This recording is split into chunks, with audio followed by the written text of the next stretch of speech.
সে সুদারু কিনা, সে ঘুষারু কিনা, সে মদখোর কিনা, সে জেনাকারী কিনা, অন্যায়কারী কিনা, সে মুনাফিক কিনা, সে নাস্তিক কিনা, সে সুন্নি কিনা। নাহমাদুহু ওয়া নাস্তাঈনুহু ওয়া নাস্তাগফিরুহু ওয়া নু'মিনু বিহি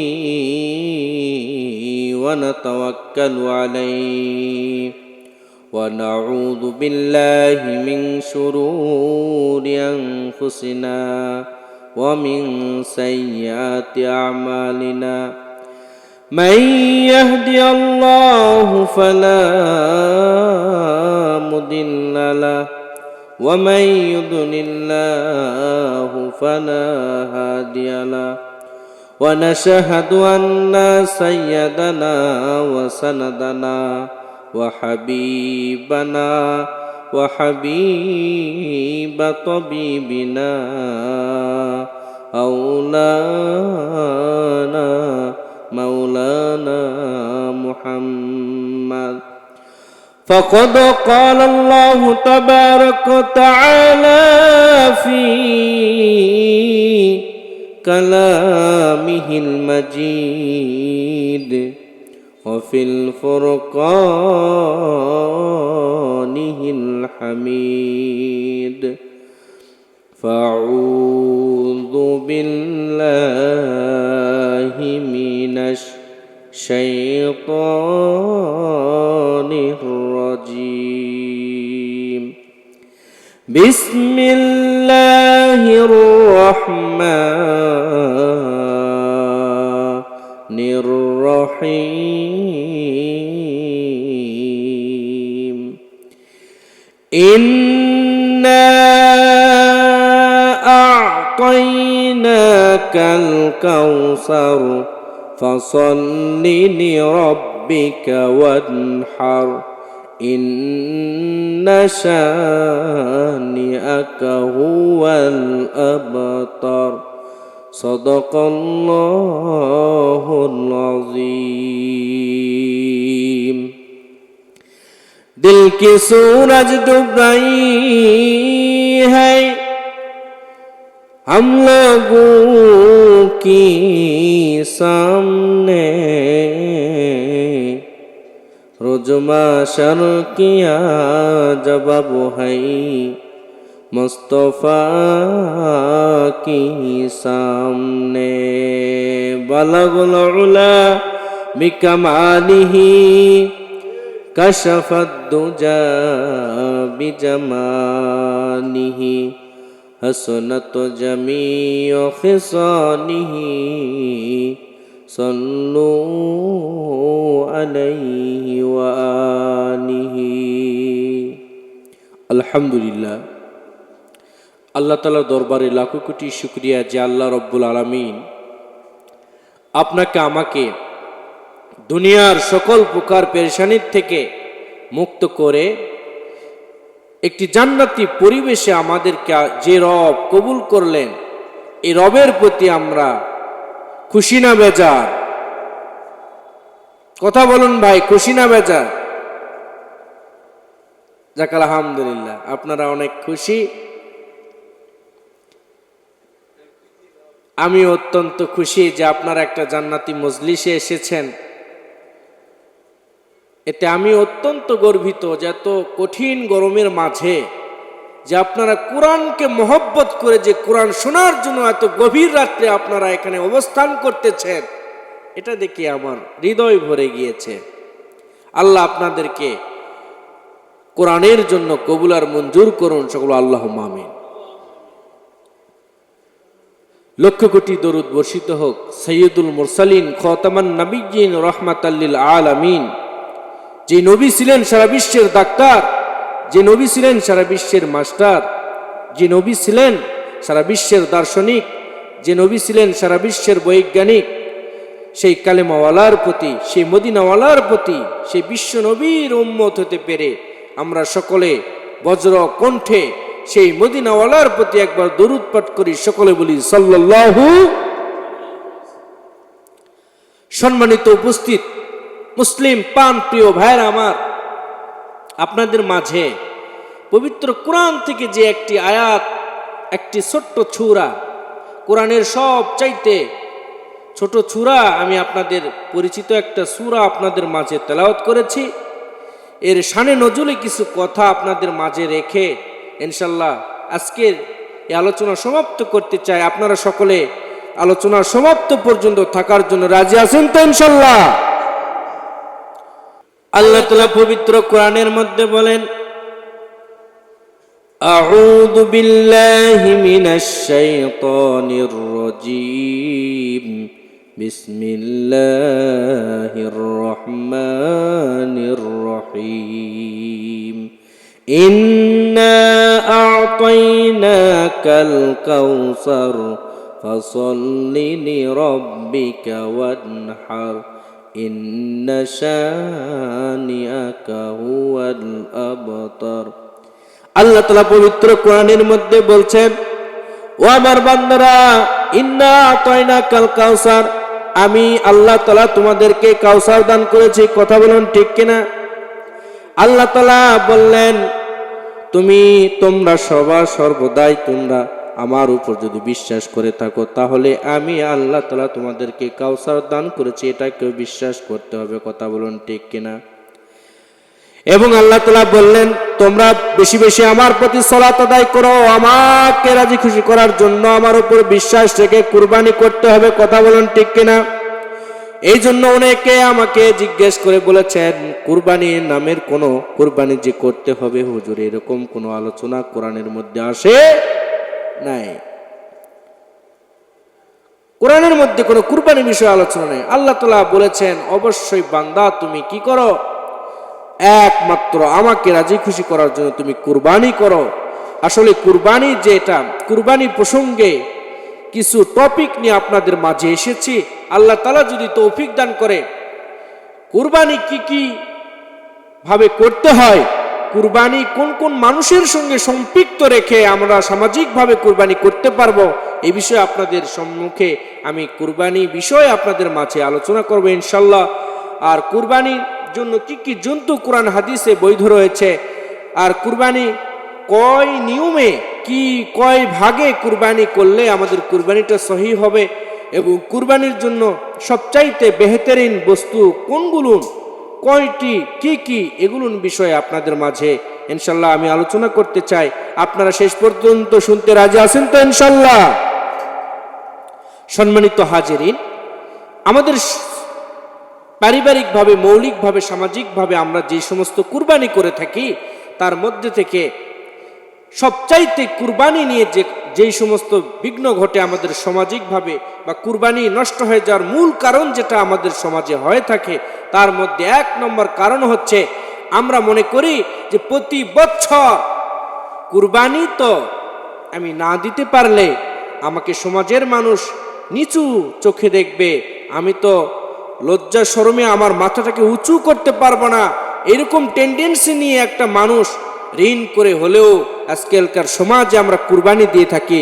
আল্লাহ বলতেছে, বান্দা তুমি যে ঋণ করে, লোন নিয়ে, তুমি যে সুদের উপর টাকা নিয়ে তুমি আমার উপর যে কুরবানি করতেছ, এই কুরবানি আমি তো কবুল করব না, এটা তোমার শুধুমাত্র গোশত খাওয়াই হবে। কথা বলুন ঠিক কিনা?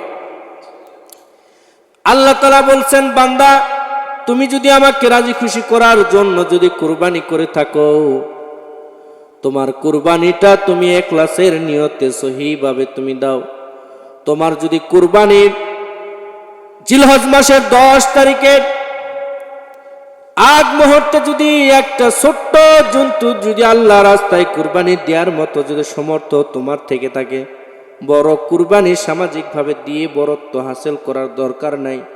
তুমি তোমার আল্লাহ রাস্তায় একটা গরিবী হালতে ছাগল দিয়ে যদি আল্লাহর নৈকট্য হাসিল করতে পারো, আল্লাহ তাআলা বলতেছেন, আমি ইব্রাহিম নবীর ছেলে ইসমাইলকে যেমন ভাবে, ইব্রাহিম নবীর ছেলে ইয়াকুব নবীর ছেলে ইসমাইলকে যেমন ভাবে আল্লাহ রাস্তায় কুরবানি করে যেরকম নৈকট্য হাসিল করেছিলেন, আমি আল্লাহ তাআলা আমাকে রাজি খুশি করার জন্য ছোট একটা জন্তু দিয়ে হলেও যদি একটা ছাগল দিয়ে আমার রাস্তায় যদি কুরবানি করতে পারো, আমি আল্লাহ তাআলা সবচাইতে বড় জন্তু কুরবানি দিয়ে যে নৈকট্য লাভ করেছে, আমি আল্লাহ তাআলা তার চাইতে তোমার কুরবানিটা আগে কবুল করে নিব। সুবহানাল্লাহ। সম্মানিত ভাইরা আমার, আজকের সমাজের ফ্যামিলি স্ট্যাটাসকে মেনটেন করার জন্য আমরা কুরবানি ঋণ করে হলেও দিয়ে থাকি। ভাইরা আমার, আপনি জানেন না এই কুরবানিটা শুধুমাত্র কুরবানি জবাই করলেন, কিন্তু এই কুরবানিটা আল্লাহর দরবারে কবুল হয় না। তাহলে ভাইরা আমার, কুরবানি আল্লাহর দরবারে কবুল হওয়ার জন্য যেগুলো শর্ত রয়েছে, এগুলোর মধ্যে আপনি আমাকে প্রবেশ করতে হবে না? হবে না? প্রবেশ করতে হবে। আপনি আমাকে প্রবেশ করতে হওয়ার পর প্রবেশ করে আপনাকে দেখাই দিতে হবে যে না, আমি তো গত বছর কুরবানি দিয়েছি, এই বছর তো কুরবানি দিলে আমার কষ্ট হবে, আমার ঋণ রয়েছে, আমার অনেক প্রবলেম রয়েছে, আমি এই বছর কুরবানি দিব না। কোনো সমস্যা নেই। সবচেয়ে বড় সমস্যা কোথায় জানেন? আমাদের সমাজে যারা কুরবানি দেয় না, এই সমস্ত মানুষদেরকে নিয়ে অনেক ট্রল করার মানুষ সমাজে পাওয়া যায় না? যায় না? অনেক মানুষ রয়েছে। আপনি অবাক হবেন, একজন ব্যক্তি গত বছর সচ্ছল ছিল, কুরবানি দিয়েছে আল্লাহর রাস্তায়, সুন্দরভাবে একটা কুরবানি দিয়েছে। এই বছর বিপদে, রোড অ্যাক্সিডেন্ট হোক, সামাজিকভাবে, পারিবারিকভাবে, অর্থনৈতিকভাবে বা অসুস্থতার কারণে পারিবারিকভাবে এত অর্থনৈতিক তার দুর্বলতা এসে গিয়েছে, এই বছর আর কুরবানি দেওয়ার তার সামর্থ্য নেই। এই ব্যক্তির জন্য কুরবানি না করাটাই উত্তম। কথা বলুন ঠিক কিনা?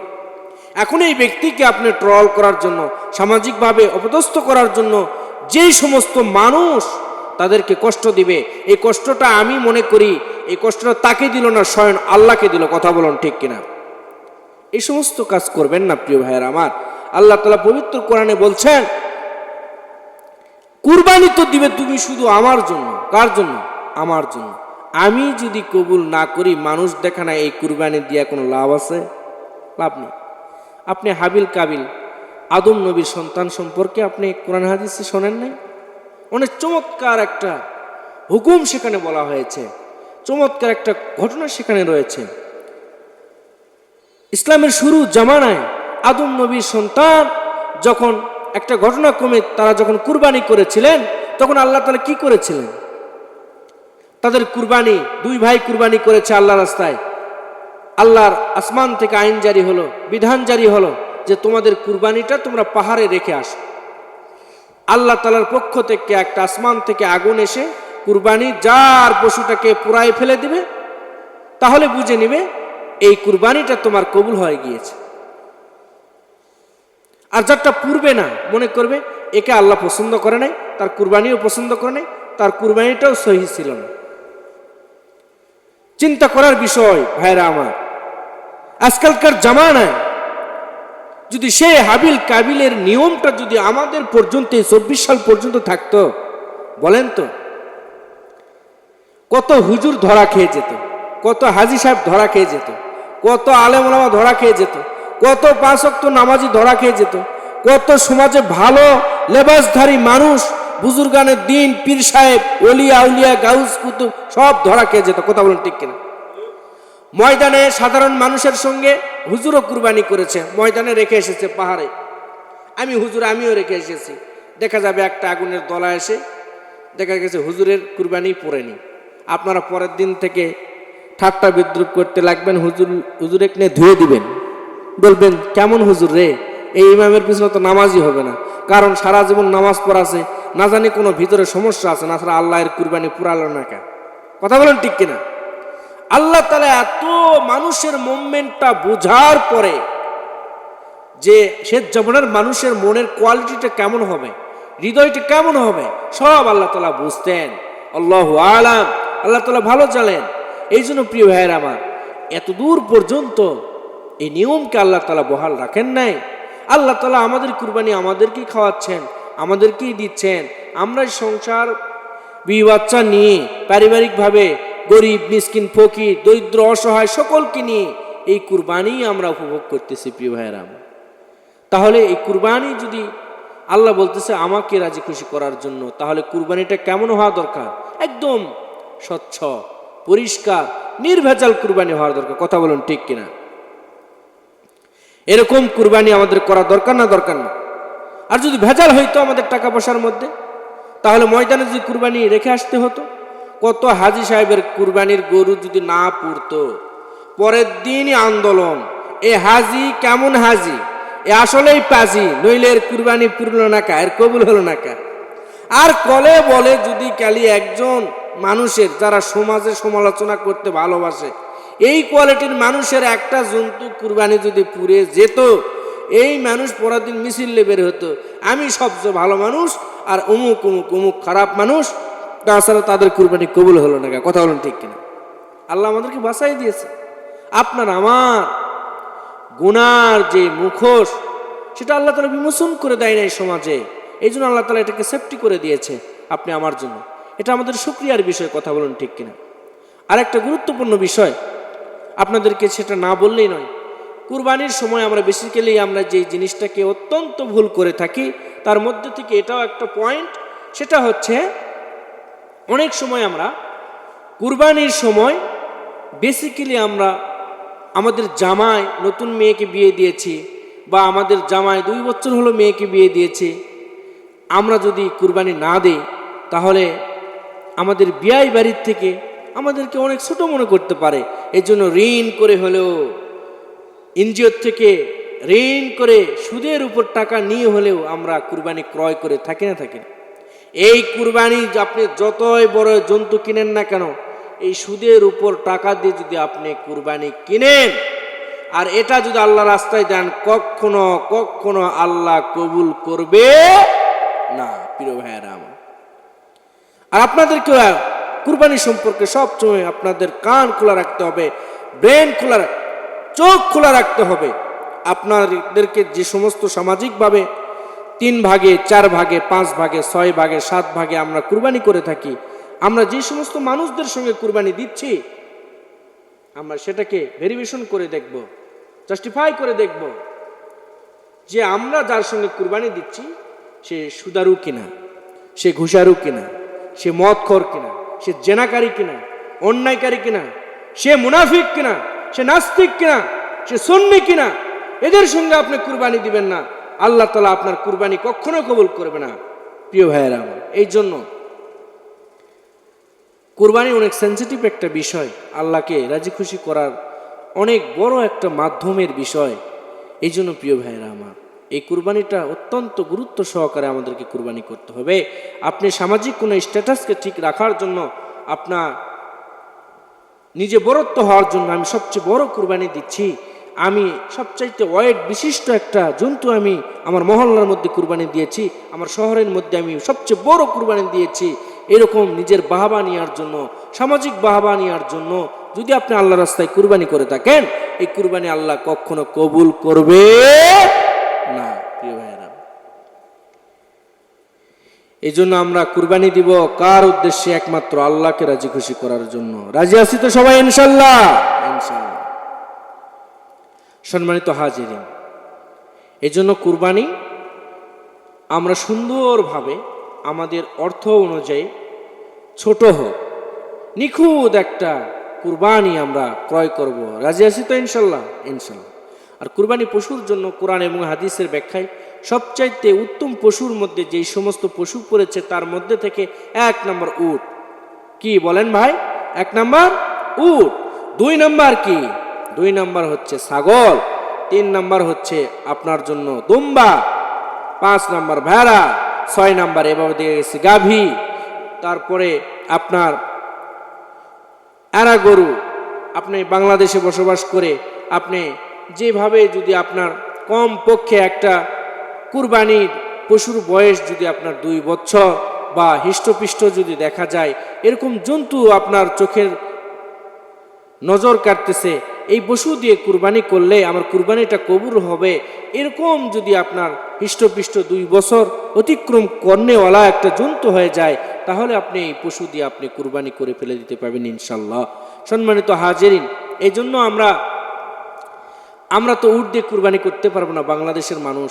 আমরা বেসিক্যালি গরু দিয়ে, গাভী দিয়ে, আরা গরু, ষাঁড় গরু, আমরা ছাগল, ভেড়া, এরকম খাসি, বিভিন্ন কোয়ালিটির জন্তু দিয়ে আমরা কুরবানি করে থাকি।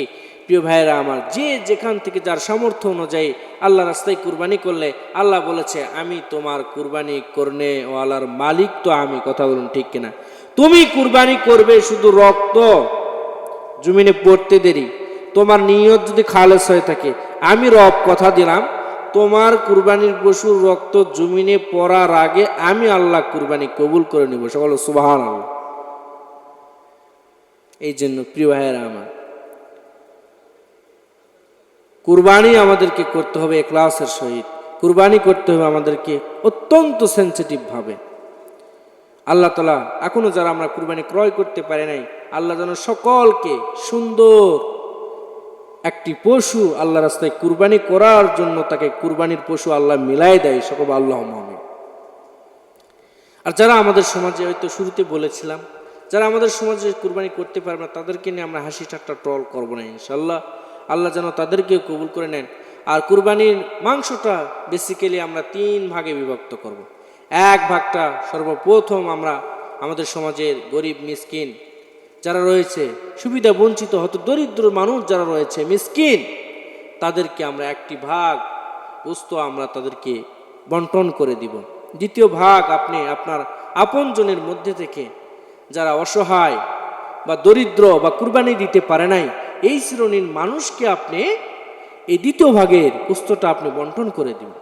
তৃতীয় ভাগের গোস্তটা আপনি ইচ্ছা করলে 3 দিনের ভিতর আপনি খেয়ে শেষ করে ফেলে দিতে পারেন, আর ইচ্ছা করলে আপনি সেটাকে ফ্রিজাত করে রেখে আপনি কতদিন খাওয়ার ইচ্ছুক আপনি খাইতে পারেন। প্রিয় ভাইয়েরা আমার, কোরআন হাদিস আপনাকে বাধা দান করবে না, কোরআন হাদিস আপনাকে এখানে বাধা পোষণ করবে না। প্রিয় ভাইয়েরা আমার, এই জন্য এই 3 নিয়মের সঠিক তরিকা কোরআন হাদিসের অনুযায়ী আমরা যদি মেনে কুরবানি করতে পারি, অবশ্যই অবশ্যই আল্লাহ আপনার কুরবানিটাকে কবুল করবেন এবং আপনার কুরবানির পশুর গায়ে যত লোম রয়েছে এই লোম পরিমাণ সওয়াব আল্লাহ তাআলা আপনাকে দান করে। সকল সুবহানাল্লাহ।